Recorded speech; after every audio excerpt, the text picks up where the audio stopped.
Hello, this is Timothy Milquetoast with the Abolition News Network, the only station in America where a fair and impartial treatment of slavery is presented. Today is January 1st, 1850, and we are trying to find a compromise with slaveholders so that those who are opposed to abolishing slavery can speak their objections, and so that those of us who are opposed to the peculiar institution can know what they are fighting against. Our first guest is a prominent, well-known reverend in the South who can speak with authority on the conservative, strict interpretation of the Holy Scriptures. Reverend Emmanuel Pythos of the Church of the Blessed and the Meek. Welcome to our station, Reverend Pythos. Who are you? I'm your new receptionist. Well, do you have any qualifications and a name? My name's Miss Bertha Throbbins. I used to run a boarding house in downtown Washington, D.C. Well, why did you quit? Too much smoking and drinking and brawling amongst the men. It's not good for my asthma, Mr. Meekhouse. It's Milquetoast, and I want you to be polite to our guests. Yes, sir. I'll get Mr. Pythhouse. It's Pythos. Whatever.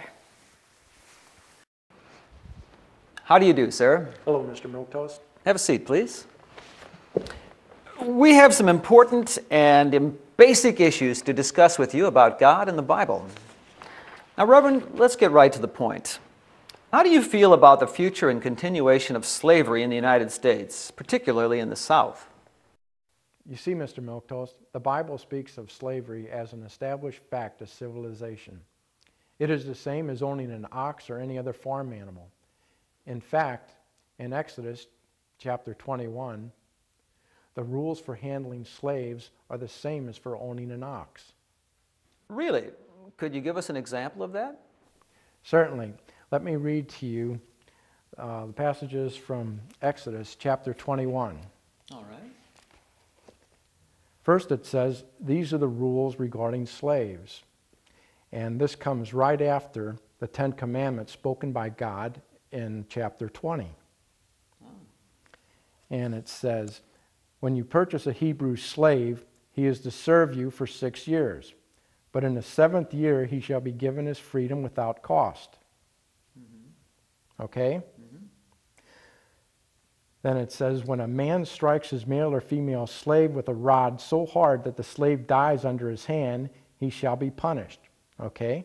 All right.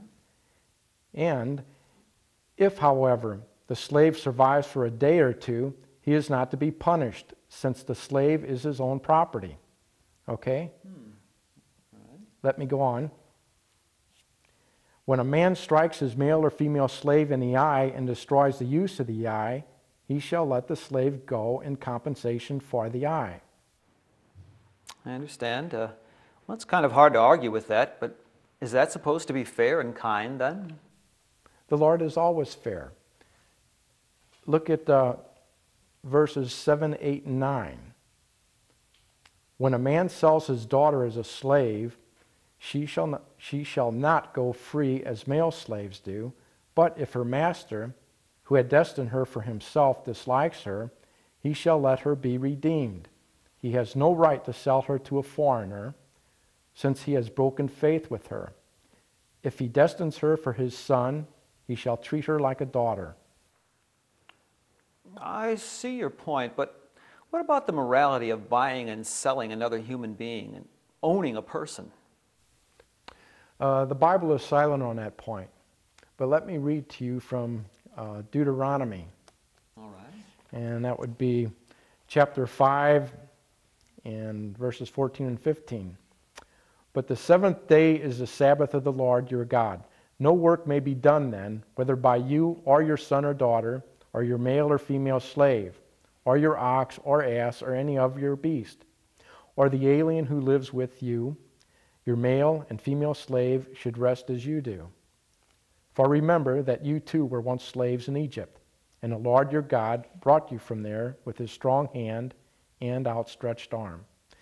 So you can't criticize slavery because its practices are accepted by the Lord as okay and natural. I see.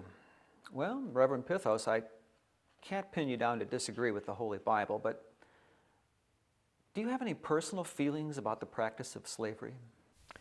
Mr. Milquetoast, I have opinions, but most of my parishioners are slave owners, as is with most denominations in the South. So I can't offend my own flock, so to speak, or I would lose them and their support of my church. And I think this is true in all the southern states. Reverend, that's pathetic. Slavery should be removed from the Bible. Slaves have rights too. Your sheep, you mean? Well, there you have it. Ladies and gentlemen, we can't attack the Bible or remove Exodus chapter 21 from it because religion is protected by the First Amendment to the Constitution. Wait a minute, let me see this. You can't do that. Oh, yeah? This is the Holy Bible. Watch this. You I don't can't. like these passages either. You can't. Mr. Milquetoast, can't you do something about her? No, she comes with the station. As I was about to say, I guess slavery will have to be removed by force or persuasion. This is Timothy Milquetoast with ANN saying we'll be back with some more guests after this message.